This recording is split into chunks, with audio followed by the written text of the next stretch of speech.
Mali ste niekedy pocit, že existuje neuveriteľná verzia vás samých? Potom len čakáte na uvoľnenie? Verzia, ktorá je mocná, cieľavedomá a dokonale v súlade s Božím plánom? No, som tu, aby som vám povedal, že to nie je len pocit, je to sľub. Ale tu je nakopnutie na odomknutie tohto božského potenciálu. Musíte urobiť niečo, čo na prvý pohľad môže znieť šialene. Musíš zomrieť. Teraz predtým, ako odklikneš, že som stratil myseľ, dovoľ mi to objasniť. Nehovorím o fyzickej smrti. Hovorím o duchovnej transformácii tak hlbokej, že je to ako znovuzrodenie. Toto je tajomstvo, ktoré mnohí nechcú, aby ste vedeli, pretože spochybňuje všetko, čo je nášmu sebastrednému svetu drahé. Predstavte si, že sa zbavíte nánosov strachu, pochybnosti a svetských túžob, ktoré vás brzdili. Predstavte si, že ste ako majstrovské dielo, vytvorené samotným umelcom Bohom.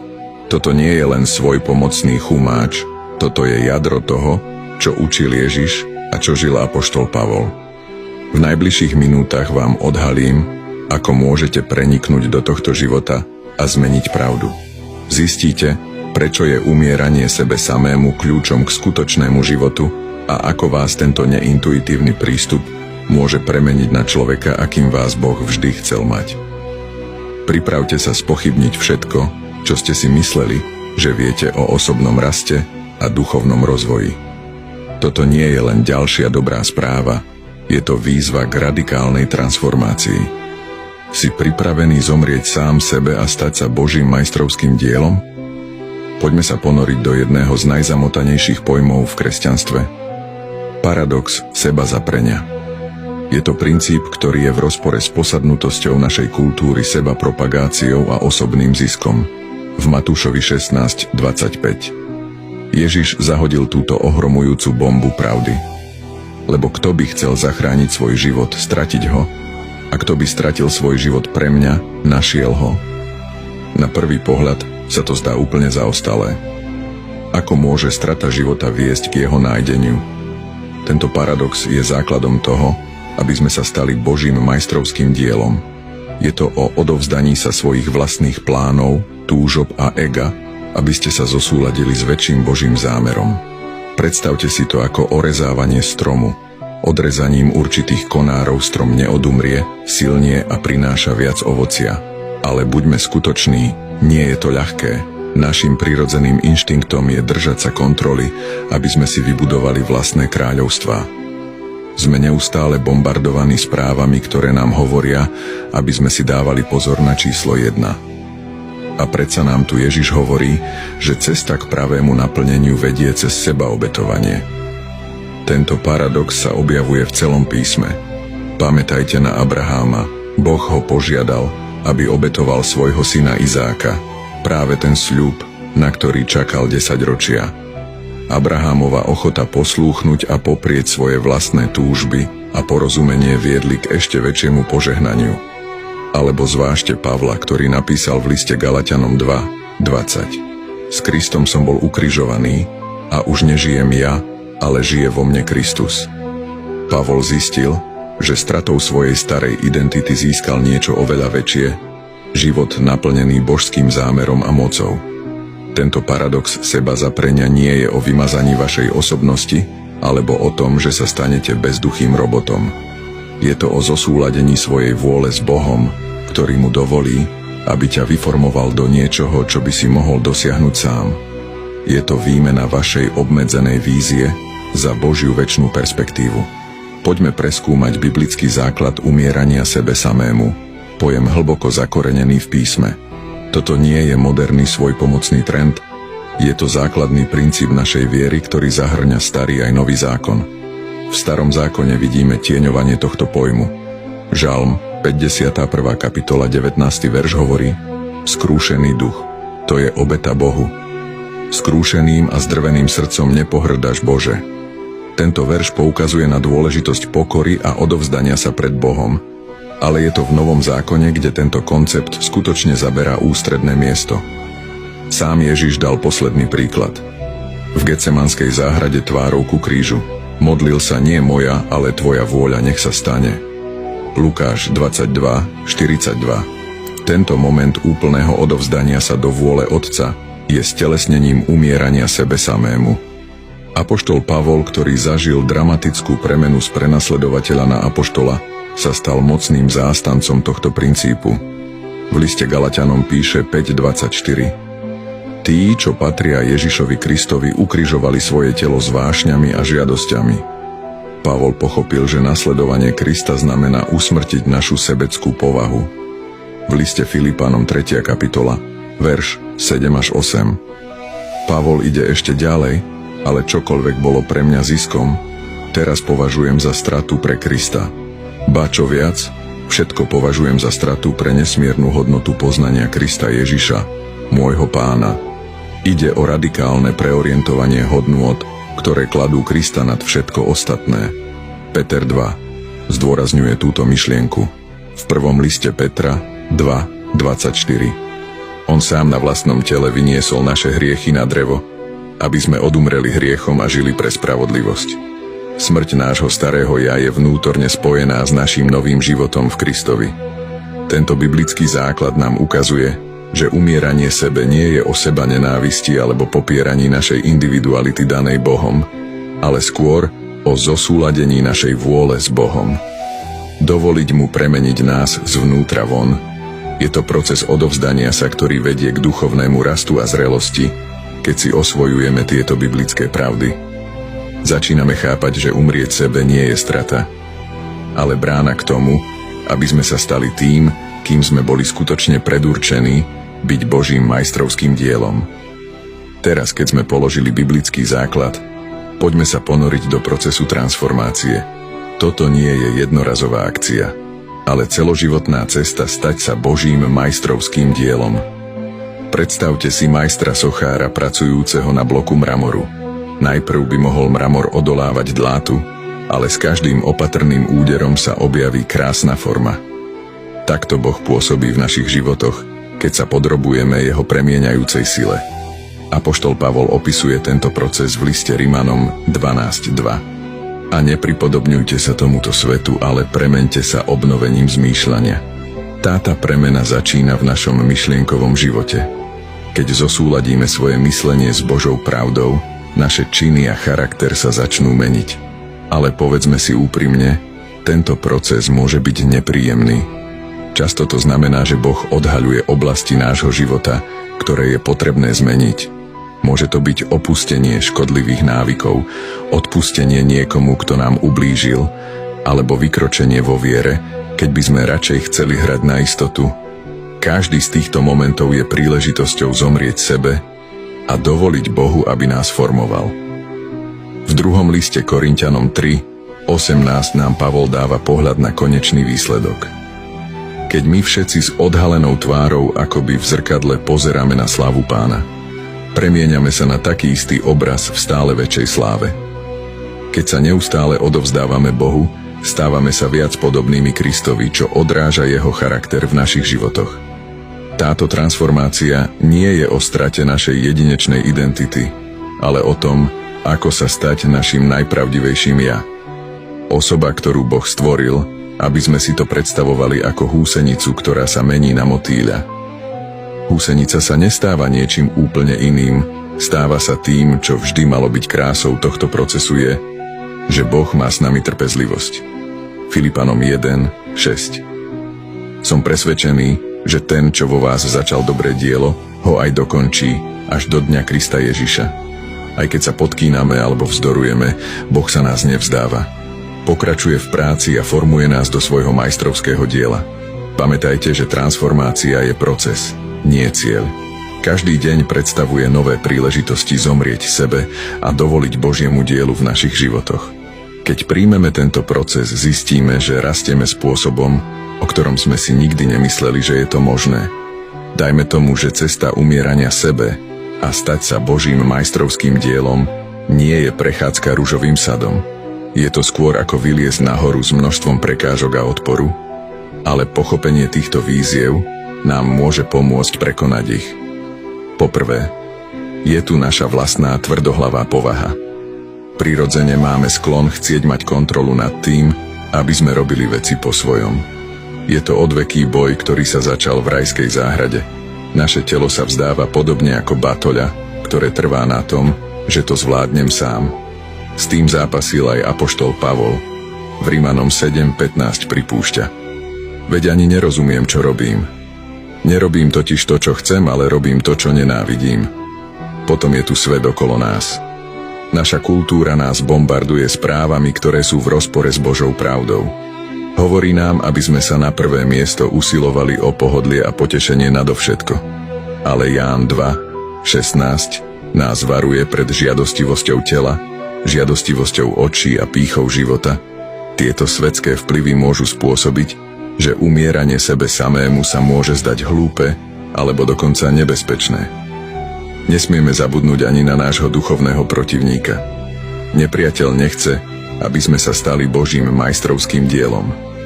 Použije strach z pochybnosti a skľúčenosť, aby vykoľajil našu premenu. Ako Peter varuje v 1. Petra 5:8: Buďte triezvi, bdejte. Váš protivník diabol obchádza ako revúci lev a hľadá, koho by zhltol. Kedy odpor prichádza z neočakávaných miest, Ježiš varoval, že jeho nasledovanie môže spôsobiť rozdelenie dokonca aj v rámci rodín. Lukáš 12:51-53. Priatelia alebo blízky nemusia pochopiť alebo podporovať vašu cestu transformácie. Minulé zranenia a traumy môžu byť tiež významnými prekážkami. Tieto skúsenosti môžu spôsobiť, že bude ťažké plne dôverovať Bohu alebo opustiť naše obranné mechanizmy. Je to ako keby sme sa držali záchranného člna v rozbúrenom mori a neuvedomovali sme si, že Boh nám ponúka pevnú loď. Dokonca aj úspech môže byť prekážkou, keď veci idú dobre. Je ľahké stať sa sebestačnými a zabudnúť na potrebu Boha. Cirkvi v Laodicei, v Zjavení 3. kapitola, verš 17. Padol do tejto pasce a povedal som, že som bohatý, nadobudol som bohatstvo a nič nepotrebujem. Rozpoznanie týchto prekážok je kľúčové. Pomáha nám zostať bdelými a spoliehať sa skôr na Božiu silu ako na vlastnú. Pamätajte, že Boh nás nenechal bezbranných. Dal nám duchovné brnenie Efezanom 6:10-18. A prísľub, že väčší je ten, ktorý je vo vás, ako ten, ktorý je vo svete. 1. Jána 4:4. Keď na našej ceste pokračujeme, uvedomme si, že tieto prekážky nie sú prekážkami na ceste. Sú to príležitosti pre Boha, aby ukázal svoju moc v našich životoch. Teraz preskúmajme veľkolepú realitu stať sa Božím majstrovským dielom. Toto nie je len kvetnatý jazyk. Je to hlboká pravda, ktorá môže spôsobiť revolúciu v tom, ako vidíme sami seba a náš zmysel života. Efezanom 2:10 vyhlásenie: Veď sme jeho dielo, stvorení v Kristovi Ježišovi na to, aby sme konali dobré skutky, ktoré nám Boh už vopred pripravil. Grécke slovo, ktoré sa tu používa pre ručnú prácu, je poema, z ktorého sme dostali slovo báseň Ty si Božia báseň, jeho umelecké dielo a jeho majstrovské dielo. Zamysli sa na chvíľu. Ten istý Boh, ktorý prehovoril k existencii vesmíru, ktorý namaľoval západ slnka a navrhol zložité detaily každej snehovej vločky, vás vytvára s rovnakou pozornosťou a starostlivosťou. Nie ste nejaký masovo vyrábaný predmet, ste zákazkové stvorenie Všemohúceho. Ale čo to znamená byť Božím majstrovským dielom? Znamená to, že váš život má hlboký cieľ a zmysel. Tak ako každý ťah štecom na obraze slúži svojmu účelu, každá skúsenosť vo vašom živote, radosti, strasti, víťazstva a dokonca aj neúspechy využíva Boh na to, aby vás vyformoval do niečoho krásneho. Byť Božím majstrovským dielom tiež znamená, že máte jedinečnú hodnotu vo svete, v ktorom sa často cítime nahraditeľní alebo bezvýznamní. Boh hovorí: ste nenahraditeľní a vzácni. Kapitola Žalmu 139, verš 14 nám to pripomína, že sme ustráchané a úžasne stvorení. Stať sa však Božím majstrovským dielom neznamená dosiahnuť dokonalosť podľa svetských štandardov, ale byť dokonale v súlade s Božou vôľou pre váš život. Je to o odrážaní jeho charakteru a lásky k svetu okolo vás. Pamätajte, že majstrovské dielo sa nevytvára samo, vyžaduje si podriadenie sa umelcovej ruke. Keď zomierame sami sebe a vzdávame sa Bohu, pôsobí v nás a prináša farby a textúry, o ktorých sme nikdy nevedeli, že tam sú, vyhladzuje drsné hrany, dodáva hĺbku a zvýrazňuje naše jedinečné vlastnosti. Tento proces stávania sa Božím majstrovským dielom nie je len pre náš vlastný prospech. Sme stvorení, aby sme robili dobré skutky. Naša transformácia má ovplyvniť svet okolo nás. Keď odzrkadľujeme Božiu lásku a charakter, stávame sa živými, dýchajúcimi umeleckými dielami, ktoré ukazujú ostatným na majstra umelca. A tu je neuveriteľná pravda, že Božie dielo v nás nie je v tomto živote nikdy dokončené. Neustále sa formujeme a zdokonaľujeme. Pavol píše list Filipanom 1:6. Som presvedčený, že ten, čo vo vás začal dobré dielo, ho aj dokončí, až do dňa Krista Ježiša. Tak príjmi svoju identitu ako Božie majstrovské dielo. Nechajte túto pravdu klesnúť hlboko do vašej duše. Nie ste omylom ani dodatočným nápadom. Ste starostlivo spracovaným dielom božského umenia s jedinečným účelom a nesmiernou hodnotou. Poďme prakticky. Umierať sebe samému znie vznešene, ale ako to vlastne robíme? Tu je niekoľko hmatateľných krokov, ktoré môžete podniknúť na začatie tejto transformačnej cesty. Poprvé, kultivovať sebauvedomenie. Venujte čas preskúmaniu svojich motívov, túžob a správania. Opýtajte sa sami seba, či žijem, aby som sa páčil Bohu, alebo aby som sa páčil sebe. Táto introspekcia je kľúčová, pretože náreky 3:40 radí. Preskúmajme a preverme naše cesty a vráťme sa k Hospodinovi. Ďalšie cvičenie, denné odovzdanie sa. Začnite každé ráno obetovaním svojho dňa Bohu. Mohlo by to byť také jednoduché ako modliť sa: Pane, nech sa dnes stane nie moja, ale Tvoja vôľa. Toto udáva tón dňa, ktorý žijeme skôr pre Boha ako pre seba. Ponorte sa do Božieho slova. Biblia je náš plán premeny, keď čítate. Požiadajte Boha, aby odhalil oblasti, v ktorých musíte zomrieť sami sebe. Dovol jeho pravde, aby pretvorila tvoje myslenie. Hebrejom 4:12 pripomína nám to. Veď Božie slovo je živé a účinné, ostrejšie ako akýkoľvek dvojsečný meč. Preniká až po oddelenie duše od ducha. Osvojte si duchovné disciplíny, modlitba, pôst, meditácia nad písmom, to nie sú len náboženské aktivity. Sú to nástroje, ktoré nám pomáhajú zomrieť sebe a stať sa viac naladenými na Boží hlas. Keď ich praktizujete, trénujete svojho ducha, aby prekonal telo. Slúžiť druhým, obetavo hľadať príležitosti, aby ste uprednostnili potreby iných pred svojimi vlastnými. Môže to byť tiež jednoduché, ako nechať niekoho iného a byť len dobrý. Pamätajte na Ježišove slová v Markovi 10:45. Lebo ani Syn človeka neprišiel, aby sa dal obsluhovať, ale aby sám slúžil. Praktizujte vďačnosť. Vďačnosť posúva našu pozornosť od toho, čo chceme, k tomu, čo nám Boh už poskytol. Je to silný liek na sebectvo, ako prikazuje 1. Tesaloničanom 5:18. Za všetko vzďaľujte vďaky, lebo to je Božia vôľa v Kristovi Ježišovi. Hľadajte zodpovednosť, nájdite dôveryhodného priateľa alebo mentora, ktorý vám môže pomôcť odhaliť oblasti sebastrednosti, ku ktorým ste možno slepí. Príslovia 27:17 hovorí: Ako železo ostrí železo, tak jeden človek ostrí druhého. Naučte sa povedať nie sebe a áno Bohu. Môže to znamenať povedať nie nákupu, ktorý nepotrebujete, alebo áno príležitosti slúžiť, ktorá vás vyvedie z vašej komfortnej zóny. Príjmite skúšky ako príležitosti na rast. Jakub, kapitola 1, verš 1-4. Nás povzbudzuje, aby sme to považovali za čistú radosť, keď čelíme skúškam, vediac, že produkujú vytrvalosť a zrelosť. Ťažkosti často odhalia oblasti, kde stále lipneme na sebestačnosti.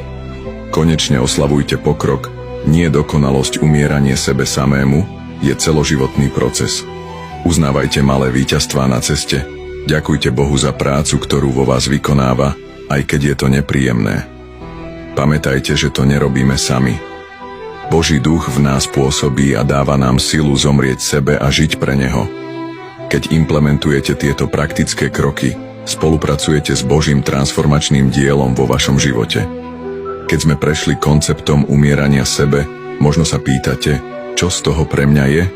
Môže sa to zdať neintuitívne, ale odmena za seba odovzdanie je hlboká a ďaleko siahla. Poďme preskúmať krásny paradox získavania vzdávaním sa. Poprvé, a predovšetkým odovzdanie sa vedie k skutočnej slobode.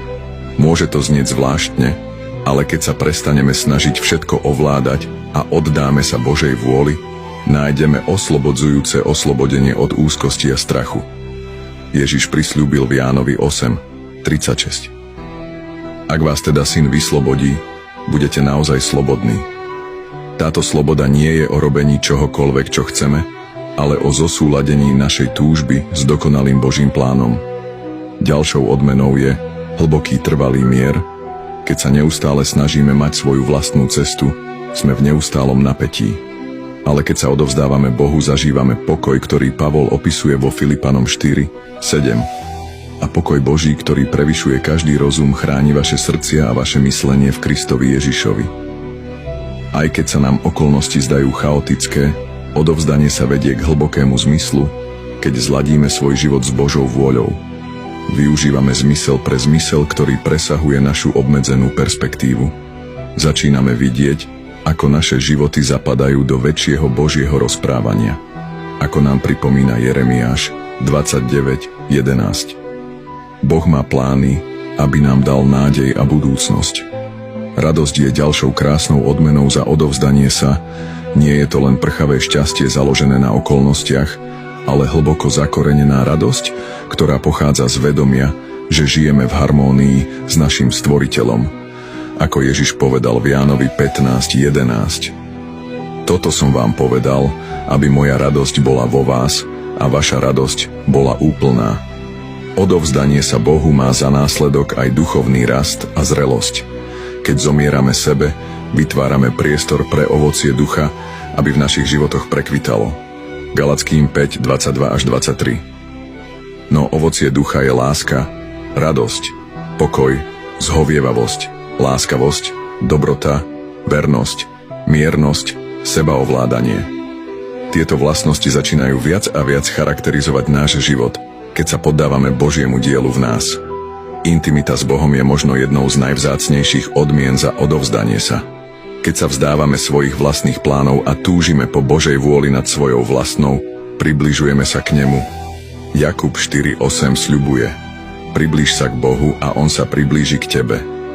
Táto blízkosť k Bohu uspokojuje naše najhlbšie túžby spôsobom, ktorému sa žiadne pozemské potešenie nevyrovná. Konečne otvorené odovzdanie seba samého otvára dvere k zakúseniu Božej moci v našich životoch. Keď sa snažíme žiť vo vlastnej sile, sme obmedzení našimi ľudskými schopnosťami, ale keď sa odovzdáme Bohu, využívame jeho neobmedzenú silu.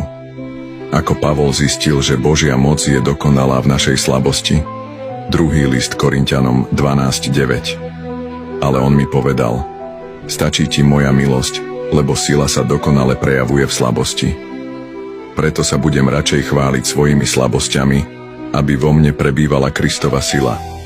Odmeny za seba odovzdanie nie sú vždy okamžité alebo zrejmé. Niekedy môže byť tento proces bolestivý alebo mätúci. Ale keď zotrvávame v umieraní sebe a v živote pre Boha, zisťujeme, že je verný svojim sľubom. Objavujeme život, ktorý je bohatší, plnší a zmysluplnejší ako čokoľvek, čo by sme mohli dosiahnuť sami.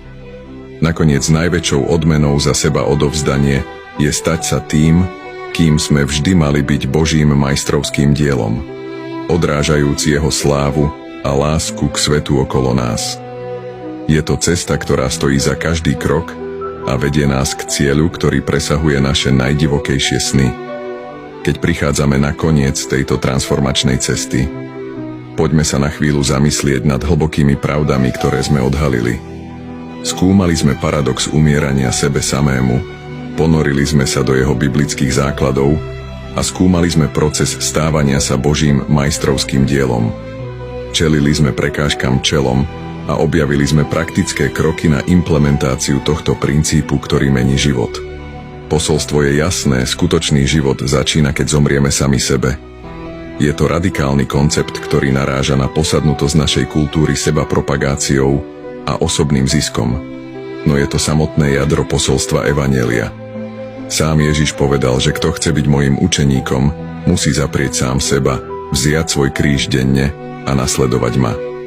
Lukáš 9:23. Táto cesta odovzdania sa nie je jednoduchá, vyžaduje si odvahu, vytrvalosť a ochotu vzdať sa vlastných plánov a túžob. Ale odmeny sú nezmerateľné. Keď sa poddáme Božiemu premieňajúcemu dielu, objavíme život plný mieru a hlbokej radosti, ktorý prevyšuje všetko, čo by sme mohli dosiahnuť sami. Pamätajte, že ste Božie majstrovské diela. Majster umelec pracuje vo vašom živote a starostlivo vytvára každý detail. Každá skúška, každý triumf, každý okamih odovzdania je ťahom štetca na plátne vášho života a výsledkom je jedinečné a nádherné umelecké dielo, ktoré odráža Božiu slávu svetu. Keď zanecháte toto posolstvo, vyzývam vás, aby ste prijali túto pravdu každým vláknom svojej bytosti. Prebúdzajte sa každý deň s myšlienkou umierať sebe a žiť pre Boha. Hľadajte príležitosti, ako odovzdať svoju vôľu jeho dôvere v jeho dokonalý plán, aj keď vám to nedáva zmysel. Cesta umierania sebe samému a stať sa Božím majstrovským dielom nie je jednorazové rozhodnutie, ale každodenná voľba. Je to celoživotný proces, v ktorom dovoľujeme Bohu, aby odstránil našu sebeckú pýchu a strach, odhaľujúc úchvatnú krásu, ktorú do nás vložil. Tak vykročte vo viere a príjmite paradox. Umri sebe a začni skutočne žiť, dovoľ Bohu, aby ťa premenil na majstrovské dielo, ktorým ťa stvoril. Svet čaká na jedinečný odraz Božej lásky a charakteru, ktorý dokážeš prejaviť len ty. Keď vyjdete, noste tieto slová s Galatianom 2:20 vo svojom srdci. Bol som ukrižovaný s Kristom a už nežijem ja, ale žije vo mne Kristus. Život, ktorý teraz žijem v tele, žijem vo viere v Božieho Syna, ktorý ma miloval a vydal seba samého za mňa. Toto je tvoje povolanie. Toto je tvoj osud. Toto je vaša príležitosť stať sa Božím majstrovským dielom. Plátno tvojho života čaká. Čo dovolíš majstrovi umelcovi, aby cez teba vytvoril?